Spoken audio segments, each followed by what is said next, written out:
ఎందుకు మా పార్టీ ఇప్పటికే ఫుల్గా నిండుగా ఉంది.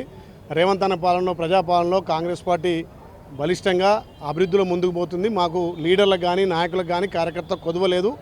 ఆమె సొంత ఒక పార్టీ జాగృతి అనే ఒక సంస్థతోటి పోయింది. ఆమె చెప్పింది అసెంబ్లీ సాక్షిగా, ఏది మా శాసన మండలి సాక్షిగా, నేను లక్ష్మణస్వామి నమ్మతం, మా కుటుంబ దైవం లక్ష్మణస్వామి సాక్షిగా, నా 2 పిల్లల సాక్షిగా, మాది ఆస్తి పంపకాలు కాదు ఆత్మ గౌరవం అన్నది.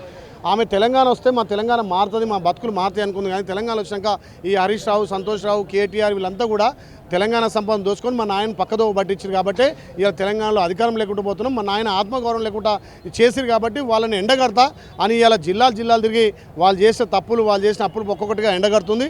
ఇలా మరి వాళ్ళ సొంత పార్టీలో ఉన్నటువంటి ఎమ్మెల్సీ కవితనే ఇలా వాళ్ళు ఇచ్చిన పదవి మాకెందుకు అని చెప్పి ఒక ఆత్మగౌరవంతో ఎమ్మెల్సీ పదవికి ఆమె రాజీ చేసిన ఆమె వ్యక్తిగతం పార్టీ పెట్టుకుని రేపు మళ్ళీ అసెంబ్లీకో ఎమ్మెల్సీకో వస్తున్నది. కాబట్టి మా పార్టీలో అట్లాంటి వాళ్ళు మేము చేరినా మాకు అవసరం లేదు. మా పార్టీ పటిష్టంగా ఉంది.